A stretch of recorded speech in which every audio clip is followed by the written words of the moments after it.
সিঙ্গাপুরের সম আয়তনের দ্বীপ একসময় ছিল জলদস্যুদের অভয়ারণ্য, যা বর্তমানে সম্ভাবনাময় সবুজ ভূখণ্ড। ছবির মতো সুন্দর স্বর্ণদ্বীপে সেনাবাহিনীর তত্ত্বাবধানে খুলে গেছে অর্থনৈতিক সম্ভাবনার দুয়ার। নিরাপত্তা, বনায়ন, কৃষি ও স্বাস্থ্যসেবা নিশ্চিতে কাজ চলছে প্রতিনিয়ত।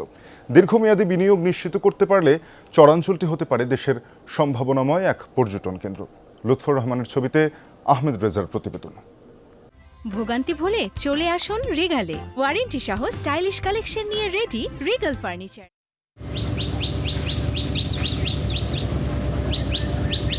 ভোরের সোনালী সূর্যোদয়,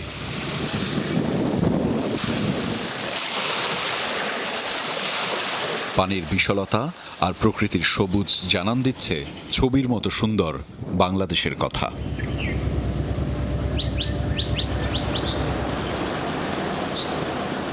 নোয়াখালী থেকে প্রায় 10 কিলোমিটার দূরত্ব।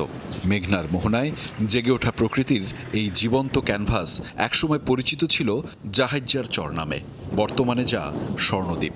2013 সালে অঞ্চলটির উন্নয়নে সেনাবাহিনীকে দায়িত্ব দেয় তৎকালীন সরকার। প্রায় 360 বর্গ কিলোমিটার আয়তনের দ্বীপটি একসময় ছিল অপরাধীদের বিচরণস্থল। অথচ বাংলাদেশ সেনাবাহিনীর ধারাবাহিক নিরাপত্তা কার্যক্রম ও উন্নয়ন উদ্যোগে বদলে গেছে পুরো চিত্র। মিলিটারি ফার্ম স্বর্ণদ্বীপ সমন্বিত সবুজ প্রকল্প এর আওতায় এখানকার পলিদোআঁশ ও লবণাক্ত মাটিতেও ফলছে ফসল। এছাড়া ধান, রবি শস্য ও নানা ফসলও উৎপাদিত হচ্ছে। ম্যানগ্রোভ বনাঞ্চল রক্ষার পাশাপাশি প্রায় 300 একর জমিতে বনায়ন প্রকল্প বাস্তবায়ন করছে সেনাবাহিনী। রোপণ করা হয়েছে হাজার হাজার নারিকেল, ঝাউ ও কেওড়া গাছ। আগে তো বড় দেশে ছিল, তখন সেনাবাহিনী যখন শহর ঢুকছে তখন এরা আগুন ডাকি বা শাসক সরকার জমি দিয়েছে। ধানের পরে আসিল আমাদের রবি শস্য বলতে তরমুজ, ভুট্টা এবং সরিষা। 3 মাস আমাদের ধান চাষ করি আমরা, আর 3 মাস আমরা তরমুজ করি।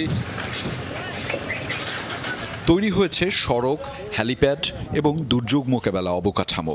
গড়ে উঠেছে মহিষ, গরু, ভেড়া, হাঁস ও কবুতরের খামার। এছাড়া চরাঞ্চলের মানুষের স্বাস্থ্যসেবায় সেনাবাহিনী স্থাপন করেছে ফিল্ড হাসপাতাল। স্থানীয় অর্থনীতিতে যুক্ত হচ্ছেন প্রান্তিক কৃষক ও খামারিরা।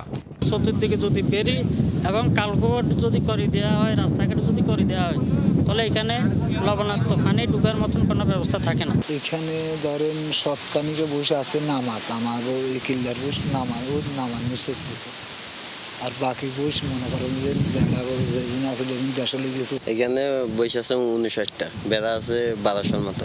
অনেকেই মনে করছেন টেকসই অবকাঠামো, ভূমি সংরক্ষণ এবং দীর্ঘমেয়াদী বিনিয়োগ নিশ্চিত করতে পারলে চরাঞ্চলটি বাংলাদেশের জন্য উন্মোচন করতে পারে নতুন সম্ভাবনার দ্বার। আহমেদ রেজা, যমুনা নিউজ, স্বর্ণদ্বীপ, নোয়াখালী।